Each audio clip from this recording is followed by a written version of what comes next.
ও আমার সাতক্ষীরার মুসলমান ভাইরা খেয়াল করেন, আল্লাহ রাব্বুল আলামিন অধিকাংশ জায়গায় পবিত্র আল কোরআনুল কারীমের ভিতরে ঈমানদারদেরকে সম্বোধন করেছেন ইয়া আইয়ুহাল্লাযীনা আমানু। এই আমানু শব্দ দ্বারা এই আমানুর মধ্যে ছেলেও আছে মেয়েও আছে, কথা বলেন ঠিক কিনা? কিন্তু আল্লাহ পাক সূরাতুল আহজাবের ৩৬ নম্বর আয়াতের মধ্যে নারী এবং পুরুষ, ছেলে এবং মেয়েকে আলাদা করে ইন্ডিকেট করে বলছেন ওয়ামা কানা লিমুমিনিন ওয়ালা মুমিনাতিন, তোমাদের মধ্যে যারা মুমিন বান্দা আর তোমাদের মধ্যে যারা মুমিন বান্দি, আল্লাহ রাব্বুল আলামিন বলেন ইযা কাদাল্লাহু ওয়া রাসূলুহু আমরা, চিৎকার দিয়ে বলেন আল্লাহু আকবার। আল্লাহ রাব্বুল আলামিন মুমিন বান্দা বান্দীদের ডাক দিয়া বলেন জমিনের মধ্যে মুমিন বান্দা বান্দি হবে যারা আল্লাহ এবং রাসূলের কথা সঙ্গে সঙ্গে মানবে তারা। তার মানে হলো আল্লাহ এবং রাসূলের কথা মানতে গিয়া আমার যদি জেল হয়, আমার যদি জুলুম হয়, মুমিন বান্দা বান্দি হবে যারা ফাঁসির কাস্টে ঝুলতে রাজি হবে তারা, কিন্তু ঈমান ছাড়তে কোনোদিন রাজি হবে না। খেয়াল করেন মুসলমান, এই বাংলাদেশের একজন কোরআনের পাখি ৪০ বছর যিনি কোরআনের তাফসীর করলেন, এই কোরআনের পাখিটা আজ দুনিয়া থেকে চলে গিয়েছে। তিনি যদি ইচ্ছা করতেন ওই ঢাকা শহরে 10 তলা বিল্ডিং বানাতে পারতেন। তিনি যদি চাইতেন এই বাংলাদেশের সবচাইতে বড় ব্যবসায়ী হতে পারতেন, কিন্তু তিনি চান নাই। শুধুমাত্র কোরআনের হক কথা বলার কারণে জেলখানার মধ্যে গিয়া তাকে ষড়যন্ত্র করে কোরআনের পাখিটারে ছড়ায়া দেয়া হলো। এটা আমরা বুঝতে পারলাম প্রকৃত ঈমানদার হবে যারা আল্লাহ এবং রাসূলের কথা বলতে গিয়া তাকে যদি ফাঁসির কাস্টে ঝুলতে হয়, কিন্তু ফাঁসির কাস্টে ঝুলবে, ঈমান ছাড়তে রাজি হবে না। বন্ধুরা আমার, ইতিহাস খুলে দেখেন সেই মিশরের শহীদ কুতুব রহমাতুল্লাহি আলাইহি শুধুমাত্র কালিমার কথা বলতে গিয়া কালিমা প্রতিষ্ঠা করবার জন্য তাকে যখন ফাঁসির কাস্টে ঝুলানোর পায়তারা হলো, ফাঁসির মঞ্চে ঝুলানো হবে, মসজিদের সেই জেলখানার ইমাম শহীদ কুতুবের কাছে গিয়া বলতেছে আমি হলাম জেলখানার ইমাম, কিছুক্ষণের মধ্যে আপনার ফাঁসি হয়ে যাবে, আমার দায়িত্ব হলো ফাঁসির আগে আপনাকে একবার কালেমা পড়াতে হবে।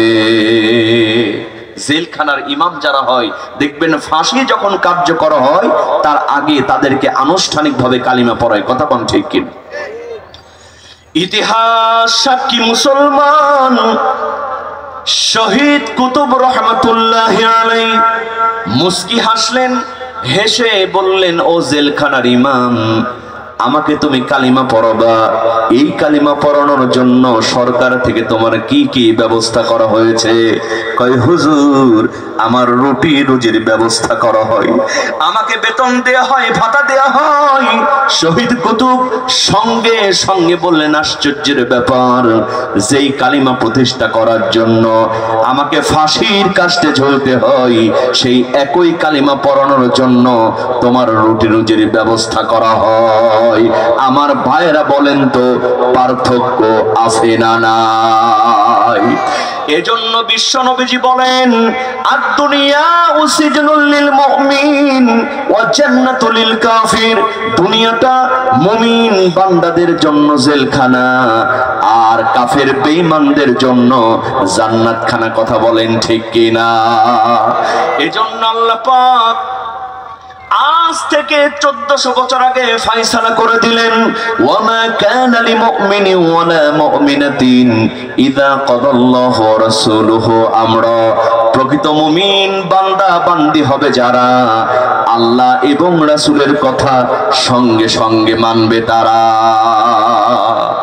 আমার ভাইয়েরা, তাফসিরে মারিফুল কোরআন খুলে দেখেন, এই আয়াতের ব্যাখ্যায় একজন যুবকের ঘটনা এসেছে। ওই যুবকটার নাম হলো জালাবিব। জোরে বলেন নাম কি? এই যুবক জালাবিবের দুইটা পরিচয়। কয়টা পরিচয় বলেন? এক নাম্বার পরিচয় হলো এই যুবক জালাবিবের টাকা নাই, পয়সা নাই, জায়গা নাই, জমি নাই, পিতা নাই, মাতা নাই, এতিম যুবক, চাচার বাড়িতে লালিত পালিত। আর দুই নাম্বার পরিচয় হলো এই যুবকের চেহারাটা ভালো না, বেটে কুৎসিত কদাকার চেহারার একজন যুবক এই জালাবিব। আমার ভাইয়েরা বলেন তো, আমাদের সমাজে যাদের টাকাও নাই, চেহারাও নাই, এলাকার লোকজন তারে কোনো দাম দেয়? কি বলেন, দাম দেয়? এই যে মাহফিলের পোস্টারে এত মানুষের নাম এসেছে, আলেম ওলামাদের নাম এসেছে, বিশেষ অতিথি, প্রধান অতিথির নাম এসেছে, যার টাকা নাই, পয়সা নাই, পোস্টারে কি নাম দেয়া হয়? দুনিয়াতে মূল্যায়ন করা হয় না। কথা কোন ঠিক কিনা?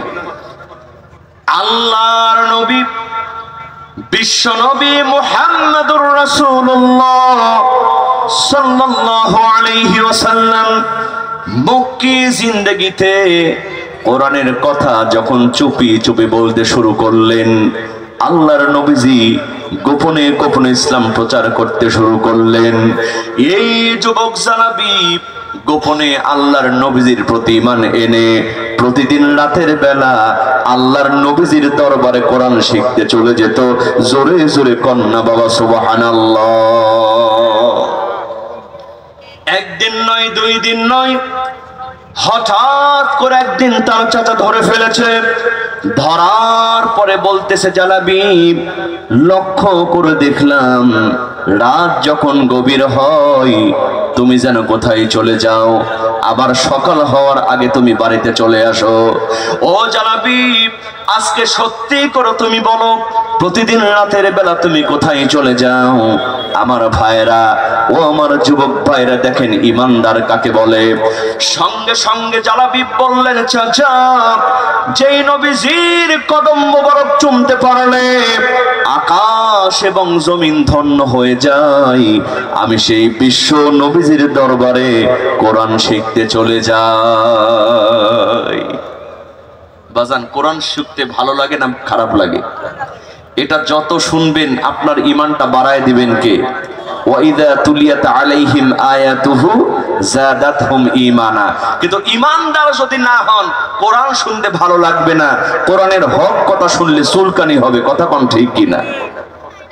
কিন্তু যখন ডিস্কো গান হয়, দেখেন না, যুবকেরা মসজিদে গিয়ে ঘুমায়, কিন্তু অনেক যুবক আছে যখন এরকম কনসার্ট হয়, গুরু ঘর বানাইলা কি দিহিয়া, দরজা জানলা কি শুই নাই, কেমনে তোমায় দেখতে পাই, গুরু ঘর বানাইল। ওরে বাপ রে বাপ, মনে হয় বানরও ফেল। কথা কোন ঠিক কিনা? ওর জোশ চলে আসে, তার মানে হলো ওর ঈমান নাই। কথা কোন ঠিক কিনা?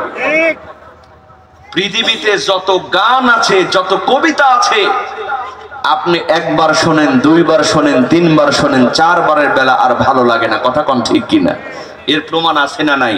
আমরা যখন খুব ছোট্ট ছিলাম, বাংলাদেশে একটা গান আসছিল, আকাশেতে লক্ষ তারা চাঁদ কিন্তু একটা রেইয়া, কি আসছিল না? এই গানটা চলে গেল, এরপরে আবার আসলো, পরে না চোখের পলক। যুবকেরা রাস্তাঘাটে জ্ঞান হারানো শুরু করলো, ওইটাও চলে গেল। এরপর আসলো, ও প্রিয়া তুমি কোথায়, ওইটাও চলে গেল। এরপর আসলো মমতাজ বুবু, এবার তো বোল্ড হয়ে গেছে, ফাইটে যাই, ওরে বুকটা ফাইটে যাই, সব ফেটে গেল। কথা কোন ঠিক কিনা? ওই গানটাও চলে গেল। এই যে গত বছর করোনার পরে আবার আসলো কাঁচা বাদাম, ঠিক কিনা বলেন? পায়ের তোরা হাতের জোরে থাকে যদি সিটি গোলের চেন দিয়ে যাবেন, তাতে সমান সমান বাবা বাদাম পাবেন। কি যে একটা অবস্থা, সারা বাংলাদেশের যেখানে যাই খালি বাদাম আর বাদাম। বলেন তো, ওই বাদাম আছে না বিদায় হয়েছে? এখন আর শোনা যায় না। গভীর মনোযোগ মুসলমান, আমি হাসির জন্য বলতেছি না, এই পবিত্র আল কোরআনুল কারীমের সূরাতুল ফাতিহা 5 ওয়াক্ত নামাজের মধ্যে তেলাওয়াত হয় কি হয় না? এমন কোন মুসল্লিকে পেয়েছেন হুজুর আর সূরা ফাতিহা শুনতে ভালো লাগে না, আজকে না হয় অন্য সূরা থেকে নামাজ শুরু করে? কেউ বলেছে? বরং যত আপনি শুনবেন আপনার মধ্যে ভালো লাগাটা বাড়ায় দিবেন কে? জোরে বলেন কে? আল্লাহর নবী বিশ্ব নবীজি কোরআন তেলাওয়াত করেন। এই যুবক জালাবি রাতের বেলা কোরআন তেলাওয়াত শেখে আর কোরআন তেলাওয়াত শোনে।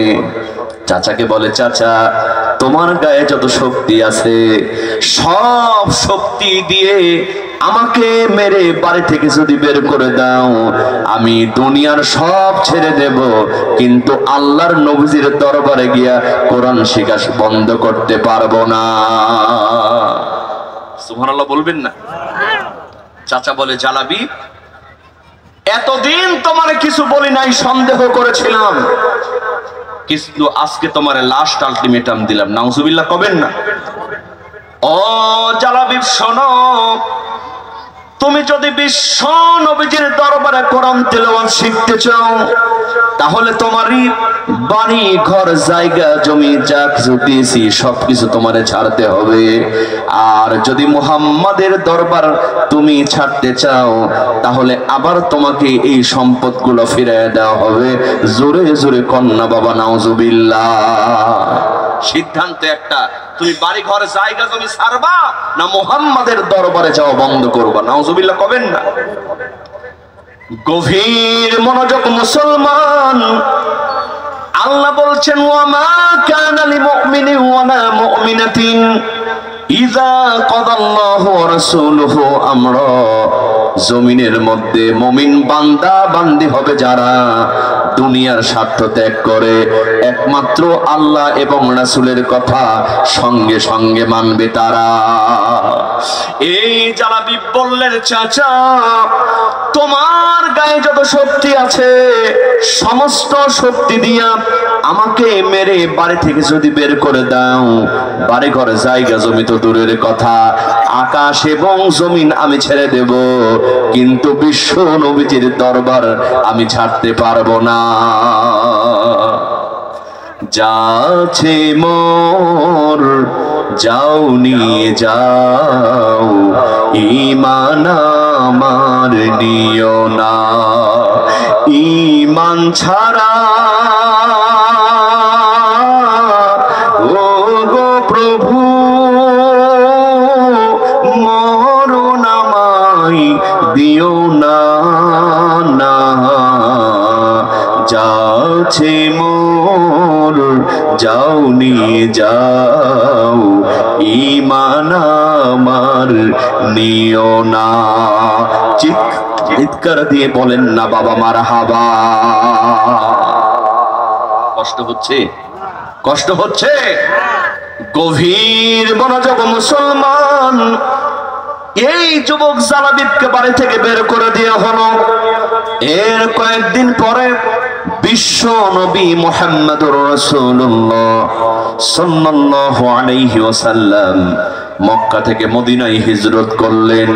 এই যুবক জালাবিব আল্লাহর নবীর প্রতি ঈমান আনার কারণে তিনিও মক্কা ছেড়ে মদিনায় হিজরত করলেন। জোরে কোন সুবহানাল্লাহ।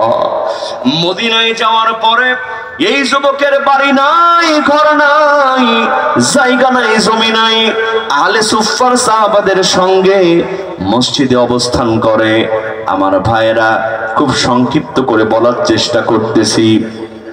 মসজিদের মধ্যে যখন থাকে, দিন যায় মাস যায়, হঠাৎ করে যুবক জালাবিবের মধ্যে একটু চিন্তা হয়, হায় রে আমার টাকা নাই, পয়সা নাই, জায়গা নাই, জমি নাই, এমনকি চেহারাটা ভালো না, কিন্তু আমার তো একটা মন আছে।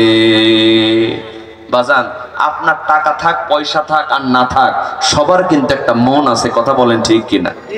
মনটা সবার নাই, সবার আছে। এই যুবক জালাবিব চিন্তা করেন, হায় রে আমি একজন যুবক, আমার তো মন চাই আমি একটু বিয়ে করে সংসার করব। যুবক যারা হয় আমার ভাইয়েরা বলেন তো, বিয়ে করার ইচ্ছা মনের মধ্যে হয় কি হয় না? যারা ইমানদার যুবক, এদের যখন যৌবন আসে তারা বিয়ে করতে চায়। আর যারা ইমানদার নয়, বাংলাদেশে অসংখ্য যুবক আছে, বিয়ের কথা বললে কয় হুজুর এখনো বয়স হয় নাই, কিন্তু খোঁজ নিয়ে দেখা যায় একসঙ্গে 3-4টা মেয়ের সাথে প্রেম করে। আছে না? না, ও বাপরে বাপ, চাচার ইস্কো বেড়ে গেছে, মাশাআল্লাহ। আসলে এটাই সমাজের বাস্তবতা। আমাদের রাষ্ট্রীয়ভাবে বিয়ের বয়স বেঁধে দেওয়া হয়েছে, কিন্তু প্রেম করার কোনো বয়স লিখে দেওয়া হয় নাই। কতক্ষণ ঠিক কিনা? এজন্য মাঝে মধ্যে দেখা যায় ক্লাস 5-এর ছেলে 6-এর মেয়ের নিয়ে ভাগছে। কতক্ষণ ঠিক কিনা? বিশ্বাস করো যুবক, বিয়ের আগে অবৈধ রিলেশন করা যাবে? আজকে তো সবার হাতে হাতে মোবাইল ফোন। ছেলে ক্লাস 7-এ পড়ে, 8-এ পড়ে, কয় আব্বা পড়াশোনার জন্য মাস্টার বলেছে, স্যার বলেছে আমার একটা টাচ মোবাইল লাগবে, বড় একটা ফোন লাগবে, এটাতে আমি পড়াশোনা করব। কতক্ষণ ঠিক কিনা? কিন্তু টাচ মোবাইল কেনার পরে দেখা যায় সে আর পড়াশোনা করে না, ঘরের দরজা লাগায় দিয়ে ফেসবুকে চ্যাটিং করে। আবার আমাদের বাংলাদেশের মেয়েরা কিন্তু খুব চালাক, ঠিক কিনা বলেন? দেখবেন ওদের বয়স হলো 50 বছর, 30 বছর, 40 বছর, কিন্তু ফেসবুকে অ্যাকাউন্ট খুলেছে, অল্প বয়সে একটা মেয়ের ছবি দিয়ে অ্যাকাউন্টের নাম লিখেছে এঞ্জেল হাবিবা। যুবকেরা তো ওইটা দেখে পাগল, সমানে খায়, হাই হ্যালো পাঠায়। যদি কোনো কারণে একটা রিপ্লাই আসে তাহলে তো যুবকের ঘুম শেষ, খালি ওই ফেসবুকে চ্যাটিং নিয়েই পড়ে থাকে। কথা কোন ঠিক কিনা? মোবাইল আসিল কি দোলা লাগিল, পড়ালেখাই অমন বসে না। পেটে ভাত নাই যাক, গায়ে কাপড় নাই থাক, পেটে ভাত নাই যাক, পেটে ভাত নাই যাক, গায়ে কাপড় নাই থাক, মোবাইল ছাড়া দিন চলে না। মোবাইল আসিল কি দোলা লাগিল, পড়ালেখাই অমন বসে না। ঠিক কিনা বলেন? রাত 12টার পরে প্রিয়া যখন ফোন করে, দু চোখেতে ঘুম আসে না। ঠিক কিনা বলো যুবক? রাত 12টার পরে প্রিয়া যখন ফোন করে, দু চোখেতে ঘুম আসে না। রাত জাগিয়া ফোনে চ্যাট করিয়া, রাত জাগিয়া ফোনে চ্যাট করিয়া, ফজরের নামাজে ঘুম ভাঙে না। মোবাইল আসিল কি দোলা লাগিল, পড়ালেখাই অমন বসে না। চিৎকার দিয়ে বলেন না কথা ঠিক কিনা? এজন্য কোরআনের মাহফিল থেকে সব যুবকদেরকে অনুরোধ করি, যুবক আজকের ওয়াজ শোনার পরে অবৈধ রিলেশন বন্ধ করে দাও। যদি তোমার যৌবন আসে তাহলে বিয়ে করার সিদ্ধান্ত আজ থেকেই নাও, তোমার উপরে রহমত বরকত দিয়ে ভরায় দিবেন কে? সঙ্গে সঙ্গে চিন্তা করলেন, হাইরি আমারও তো ইচ্ছা হয় আমি একটু বিয়ে করে সংসার করব, কিন্তু মদিনার কোনো মেয়ে আমার দেখলে পছন্দ করে না। মদিনার কোনো মেয়ের বাবা মা তারা মেয়ের সঙ্গে আমার বিয়ে দিতে চায় না। আমি যদি আল্লাহ নবীর কাছে গিয়ে আমার মনের দুঃখের কথা খুলে বলি, আল্লাহর নবী হয়তো আমার জন্য একটা বিয়ের ব্যবস্থা করে দেবে। জোরে জোরে কন্যা বাবা সুবহানাল্লাহ। গভীর মনোযোগ যুবক। এই যুবকের ইমানটা কেমন ছিল দেখো মুসলমান। আস্তে করে বিশ্ব নবীজির কাছে গিয়া চুপটি করে বসে আছে। আল্লাহর নবীজি বললেন, জালাবিব মনে হয় কিছু বলবা। আল্লাহর নবীজি বুঝতে পারলেন, কিন্তু তিনি জিজ্ঞেস করলেন, জালাবিব কিছু আমারে বলবা কিনা? সঙ্গে সঙ্গে জালাবিব বললেন, ইয়া রাসূলুল্লাহ, ইয়া হাবিবাল্লাহ, এই মদিনায় যদি আমার মা থাকতো, আজকে আমার মা আমার জন্য বিয়ের ব্যবস্থা করতো। এই মদিনায় যদি আমার বাবা থাকতো, আজকে আমার বাবা আমার জন্য বিয়ের ব্যবস্থা করতো। এই মদিনায় কেউ নাই, কেউ নাই। ও নবী, এখন আপনি হলেন আমার মা, আপনি হলেন আমার বাবা। আমার তো মন চাই আমি একটু বিয়ে করে সংসার করব, কিন্তু আমার চেহারা নাই, টাকা নাই, মদিনার কোনো মেয়ে আমার বিয়ে করতে চায় না। ও নবী, মেহেরবানি করে আপনি আমার জন্য একটা বিয়ের ব্যবস্থা করে দেন। জোরে জোরে কন্যা বাবা সুবহানাল্লাহ। সঙ্গে সঙ্গে আল্লাহর নবীজি বললেন, জানাবি চিন্তা করো না, টেনশন করো না, আমি রাসূল কথা দিয়ে দিলাম, আমি তোমার জন্য একটা বিয়ের ব্যবস্থা করে দেব। আমার ভাইয়েরা, সংক্ষিপ্ত কথা বলছি, এর কয়েকদিন পরে ওই মদিনার একজন আনসারী সাহাবী, তার টাকার অভাব নাই, পয়সার অভাব নাই, জায়গার অভাব নাই, জমির অভাব নাই, তার একমাত্র কন্যা, যেমন রূপবতী তেমন গুণবতী। আমার ভাইয়েরা বলেন তো, এইরকম মেয়ে যদি কারো বাড়িতে থাকে, ওই বাড়িতে বিয়ের প্রস্তাব কম আসে না বেশি আসে? ডাক্তার, ইঞ্জিনিয়ার, বিশেষ ক্যাডার, কিন্তু মেয়ের বাবা মা চিন্তা করে এর চাইতেও যদি ভালো একটা জামাই পাওয়া যায়। এজন্য সমাজে এরকম গণ্যমান্য লোকদেরকে বলে, ভাইজান আমার মেয়ের জন্য একটা উপযুক্ত জামাই পাওয়া যায় কিনা একটু দেখে। বলে কি বলে না?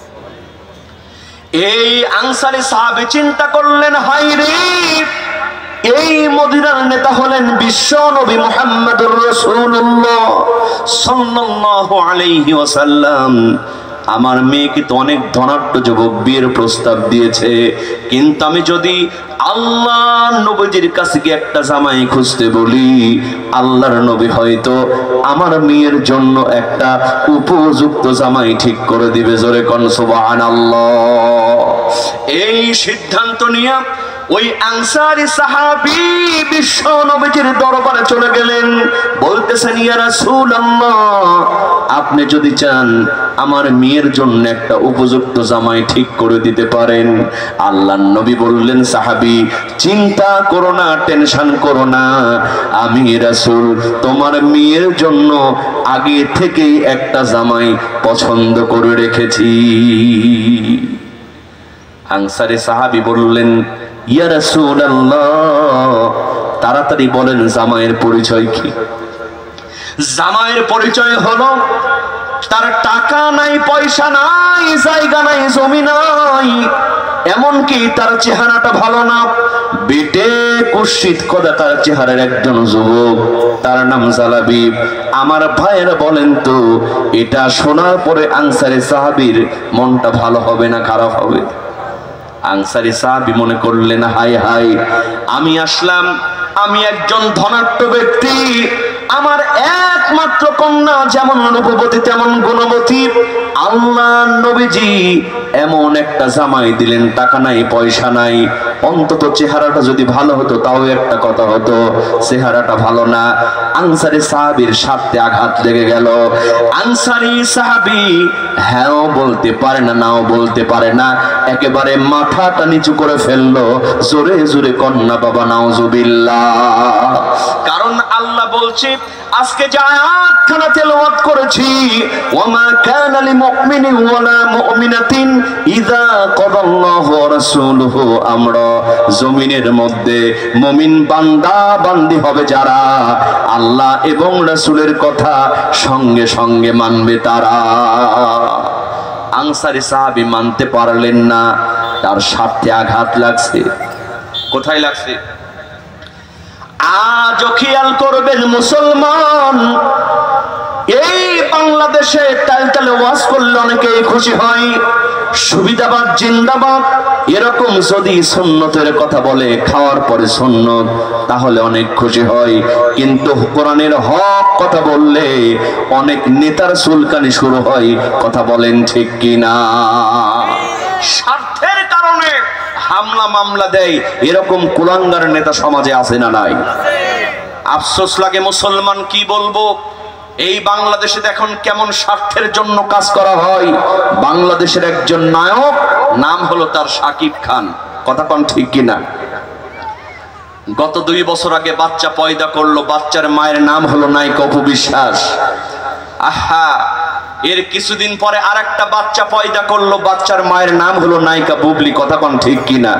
দেখলাম তারে নিয়ে গানও তৈরি হলো, কেউ ফেরে না খালি পেটে সাকিব বাবার দরবারে। মানে যে যায় একটা করে বাচ্চা নিয়ে মিডিয়ার সামনে হাজির হয়। বলেন তো সাতক্ষীরার যুবক, এখন পর্যন্ত কোন সাংবাদিক, কোন বুদ্ধিজীবী, কোন প্রশাসনের লোক ওই সাকিব খানকে জিজ্ঞেস করেছে, ও সাকিব খান তুমি যে বিয়ে করেছো তোমার কাবিন নামাটা কই? কথা কোন ঠিক কিনা? কেউ বলেছে?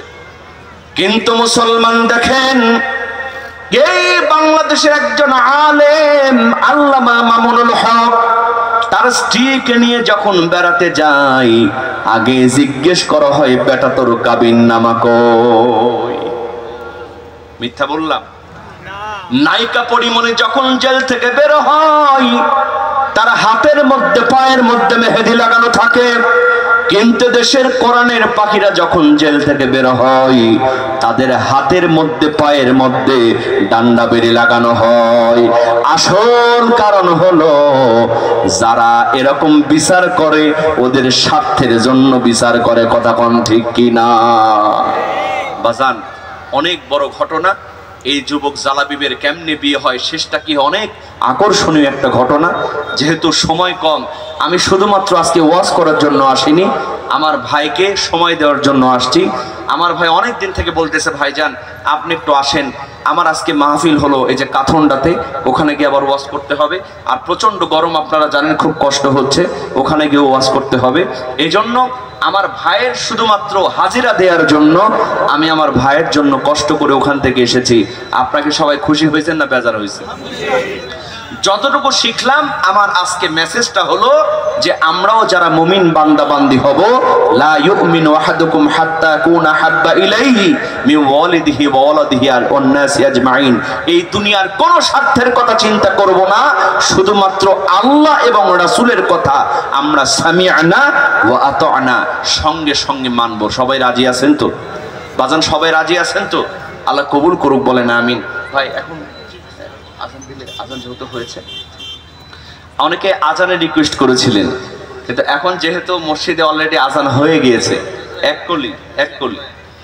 আচ্ছা বাবা, একটু ইকুটা বাড়ায় দাও, একটু অল্প করে শোনাই, কারণ নামাজ হবে কয়টায়? ঠিক 8টায় না 8:15?